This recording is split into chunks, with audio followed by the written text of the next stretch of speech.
North ഇന്ത്യയിൽ നിന്ന് മറ്റും 10 പേര് അല്ലെങ്കിൽ 15 പേര് അടങ്ങുന്ന വ്യക്തിയും ഇവിടെ വന്ന് പഠിക്കുന്നു, ഇവിടെ വന്ന് താമസിക്കുന്നു. അതിനുശേഷം അവർ പോയിട്ട് ഈ നോർത്ത് ഇന്ത്യയിലോ എവിടെയാണോ ക്രിസ്തുവിനെ പ്രഘോഷിക്കാനായിട്ട് അവസരമുള്ള ഇടങ്ങളിലൊക്കെ പോകും. സഭയെന്ന് പറഞ്ഞാൽ ആരാ സഭ? സഭയെന്ന് പറഞ്ഞാൽ അച്ഛന്മാരോ കന്യാസികളല്ല. ദൈവത്തെ തൊടാനായിട്ട് അവസരമുള്ള ഒരു സമൂഹമാണ് ക്രൈസ്തവ സമൂഹം. സ്വർഗസ്ഥനായ ഞങ്ങളുടെ പിതാവേ എന്ന് പ്രാർത്ഥന ചെല്ലുമ്പോൾ അന്നു വേണ്ട ആഹാരം ഞങ്ങൾക്ക് നൽകണമെന്ന് പ്രാർത്ഥിക്കാറില്ലേ? ഈ പ്രാർത്ഥന പഴയതല്ലേ?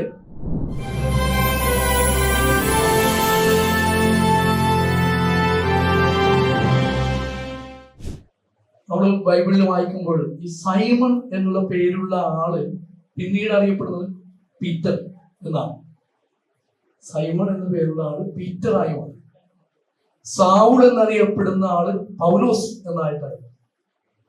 അപ്പൊ ഈ സുനിൽ എന്ന പേരുള്ള ആള് ഇനി വെച്ച് എന്താണ് ആയിത്തീരുക എന്നുള്ളത് നമുക്ക് മാമോദീസായിൽ നമുക്ക് എല്ലാവർക്കും കിട്ടിയിരിക്കുന്ന ഒരു വലിയ ദൗത്യം എന്ന് പറഞ്ഞു കഴിഞ്ഞാല് ഒഫറ്റിക്കൽ, പ്രീസ്റ്റ്ലി ആൻഡ് റോയൽ. അപ്പൊ നമുക്ക് വേണമെങ്കിൽ ഒരു പ്രവാചക ദൗത്യം. ഒരു ബ്രദർ സുനിൽ എന്നൊക്കെ പറയുമ്പോൾ നമ്മൾ മനസ്സിലാക്കുന്നത് ഞാൻ എൻ്റെ ഉള്ളിൽ കടന്നു വന്ന സംഭവം തന്നെയാണ്. ആദ്യം തന്നെ ഈ ഒരു വലിയൊരു വിഷനോടുകൂടി നമ്മുടെ ഇവിടെ ഈ ഒരു പ്രസ്ഥാനം, പ്രത്യേകിച്ച് ലേ അപ്പോസ്തലേറ്റ് ആരംഭിക്കുവാനായിട്ട് ചങ്കൂറ്റ കാണിച്ച നമ്മുടെ പ്രിയങ്കരനായ ബ്രദർ സുനിൽ മോസിന് എല്ലാവരുടെയും പേരിൽ ഞാൻ അഭിനന്ദനം ആദ്യം ചെയ്യുകയാണ്. പ്രത്യേകിച്ച് ദൈവിക പദ്ധതി അത് നേരത്തെ നമ്മുടെ ജോഷിച്ചും പറഞ്ഞത് ഇതാണ്. നമ്മൾ ഒരുപാട് ദർശനങ്ങളോടുകൂടി ഹോം മിഷനും മറ്റുമൊക്കെ ആയിട്ട്, അതുപോലെ ഇവിടെ കണ്ണ് ഉണ്ട് റോബിനച്ചൻ എന്നൊക്കെ പറയുമ്പോഴും ദൈവത്തിന്റെ പദ്ധതി എന്താണെന്ന് തിരിച്ചറിയാം എന്നുള്ളതാണ് വലിയ ഒരു കാഴ്ചപ്പാട്. നമുക്ക് ആവശ്യം അത് തന്നെയാണ്. കഴിഞ്ഞ ദിവസം സ്വിറ്റ്സർലൻഡിലുള്ള ഒരു പരിചയക്കാരൻ, ഒരു ലേ മനുഷ്യൻ, അതായത് ഒരു അൽമായൻ, അദ്ദേഹം എനിക്കൊരു മെസ്സേജ് അയച്ചു. എന്നിട്ട് ഇങ്ങനെയാണ് എഴുതിയിരിക്കുന്നത്: അച്ഛാ, ഞങ്ങളാണ് ആരാധന നടത്താനൊക്കെ നേതൃത്വം കൊടുക്കുന്നത് എന്ന് പറഞ്ഞു കഴിഞ്ഞാല് നമ്മുടെ സക്രമെന്റ് തുറന്ന് പ്രാർത്ഥിക്കാനായിട്ട് നേതൃത്വം കൊടുക്കുന്നത് ഞങ്ങളാണ്. കാരണം അറിയാലോ, ഞങ്ങൾക്ക് അച്ഛന്മാരില്ല, വൈദികൻ ഞങ്ങൾക്ക് കുറവാണെന്ന് അറിയാലോ. അതുകൊണ്ടാണ് ഞങ്ങൾ തന്നെ നേതൃത്വം കൊടുക്കുക എന്നുള്ളത്.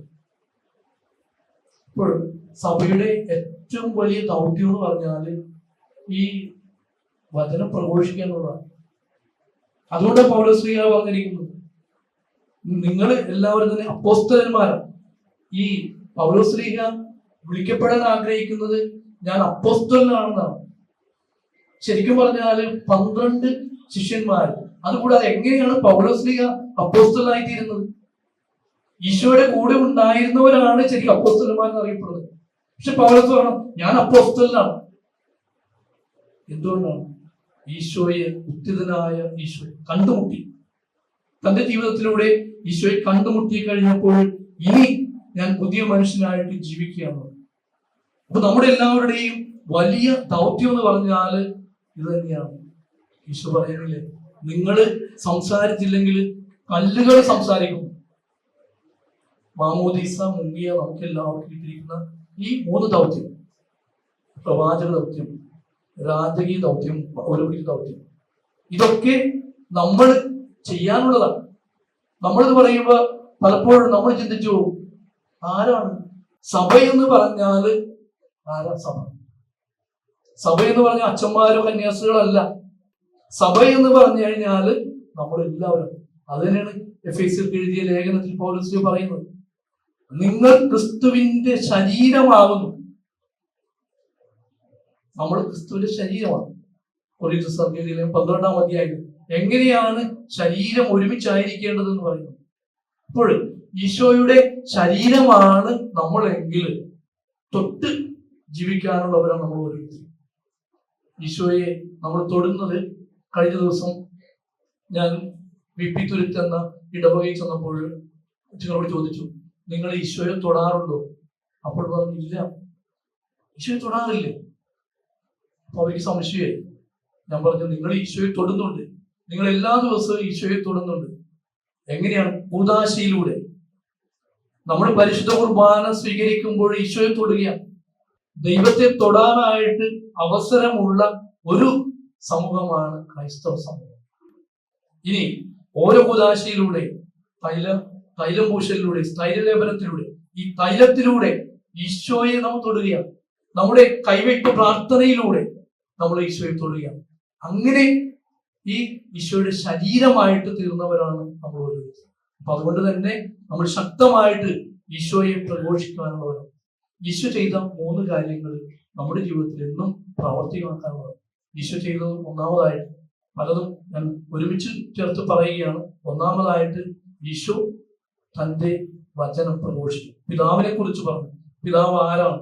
പിതാവ് എന്താണ് എന്നിൽ നിന്ന് പ്രതീക്ഷിക്കുന്നത്? ഇത് തന്നെയാണ് നമ്മുടെ ദൗത്യം. ആദ്യത്തേത് പ്രഘോഷിക്കുക. രണ്ടാമതായിട്ട് തന്നെ തന്നെ മുറിച്ചു കൊടുത്തു മറ്റുള്ളവർക്ക് വേണ്ടി. ജീവിച്ചത് മുഴുവനും അവന് വേണ്ടിയല്ല, പിതാവിന്റെ ഇഷ്ടം നിറവേറ്റാൻ, പിതാവ് നൽകിയിരിക്കുന്ന മക്കളുടെ അവർക്ക് വേണ്ടി ജീവിക്കാൻ വേണ്ടിയാണ്. ഓർമ്മയായിത്തീരുന്നു. അതാണ് പരിശുദ്ധ കുർബാനയായിത്തീരുന്നത്. ഞാൻ ജീവിക്കുന്നതും ആയിരിക്കുന്നതും ചെയ്യുന്നതെല്ലാം നിങ്ങൾക്ക് വേണ്ടിയാണ് എന്ന് പറഞ്ഞുകൊണ്ട് ഞാൻ ജീവിച്ചു.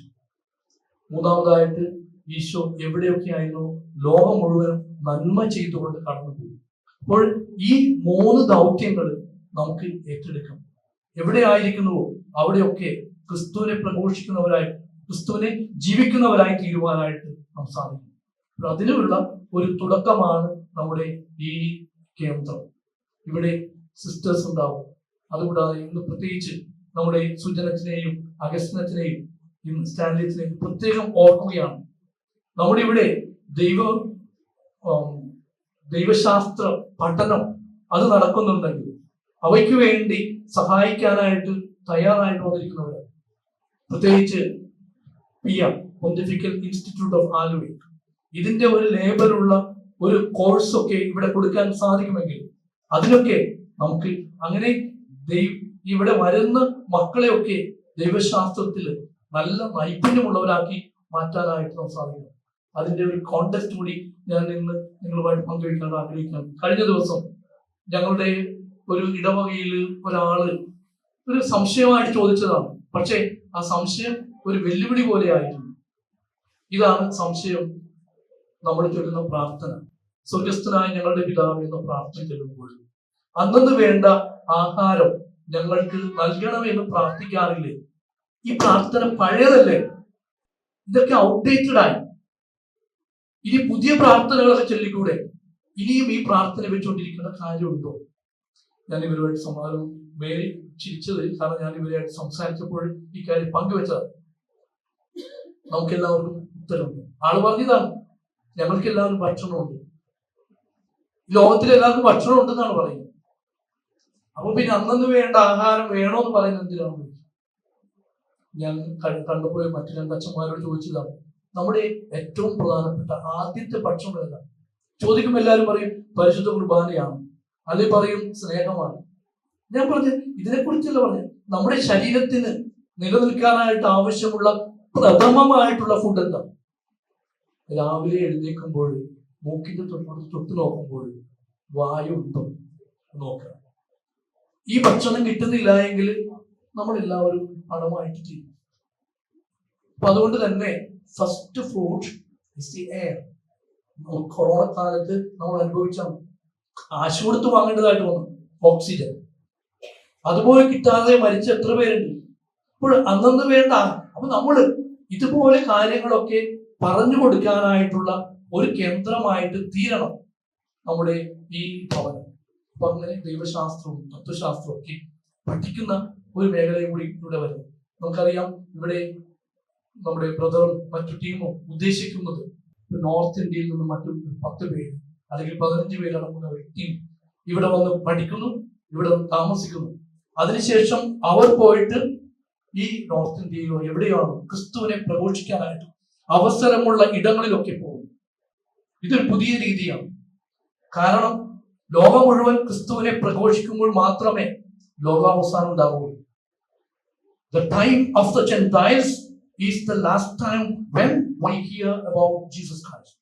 ക്രിസ്തുവിനെ എല്ലാവരും മനസ്സിലാക്കി കഴിയുന്ന സമയമാണ് the time of the Gentiles. ഞാൻ പറഞ്ഞതല്ല, ബെനഡിക്ട് പാപ്പ പറഞ്ഞത്. അപ്പൊ അത് ഒന്ന് ഓർത്താൽ മതി. അപ്പൊ നമുക്കെല്ലാവർക്കും ഉള്ള ദൗത്യം എന്ന് പറഞ്ഞു കഴിഞ്ഞാൽ എവിടെ ആയിരിക്കുന്നുവോ അവിടെയൊക്കെ ഈശോയെ പ്രഘോഷിക്കുവാനായിട്ട് നമുക്ക് സാധിക്കും. നമ്മുടെ ജീവിതം മുഴുവൻ അത്, പ്രത്യേകിച്ച് ഫ്രാൻസിസ് പാപ്പ പറയുന്നത്, നമ്മൾ സന്തോഷത്തോടെ, പ്രതിജ്ഞത്തെ, വിത്ത് കൗത്യത്തെ എന്ന് പറയുന്നത് സ്നേഹത്തോടു കൂടി നമ്മൾ ഈശോയെ പ്രഘോഷിക്കും. അപ്പൊ അതിന് നമുക്ക് സാധിക്കും. നമ്മുടെ ജീവിതം കൊണ്ട് ക്രിസ്തുവിനെ പ്രഘോഷിക്കുവാനായിട്ട് നമുക്ക് സാധിക്കും. തീ ഉള്ളിലുണ്ടാവും. അപ്പൊ അതിനുള്ള കൃപ നൽകണമെന്ന് പ്രാർത്ഥിക്കുമ്പോൾ നമ്മുടെ ഈ സംരംഭം ഏറ്റവും ദൈവികമായ പദ്ധതി അനുസരിച്ച് തന്നെ ആയിരിക്കുവാനുള്ള കൃപ നൽകണമെന്ന് പ്രാർത്ഥിക്കാം. ഒരു ചെയ്യുന്ന മഴ അനുഗ്രഹത്തിൻ്റെതാണ്. നമ്മെല്ലാവരെയും കുടുംബപ്പെടുത്താനായി ആത്മാവിന്റെ ഒരു അരൂപി നമുക്ക് നൽകാൻ വേണ്ടിയാണ് പ്രതീക്ഷിക്കാം. അപ്പോൾ നമ്മുടെ ഉള്ളിൽ തീ ഇങ്ങനെ കൂടി വരുമ്പോൾ, ഇതിനകത്ത് ഇങ്ങനെ നമ്മൾ അർത്ഥമായിരിക്കുമ്പോൾ പരിശുദ്ധാത്മാവ് വന്ന് നമ്മൾ നിറയാനായിട്ട് കൃപ നൽകണമെന്ന് പ്രാർത്ഥിക്കുന്നു.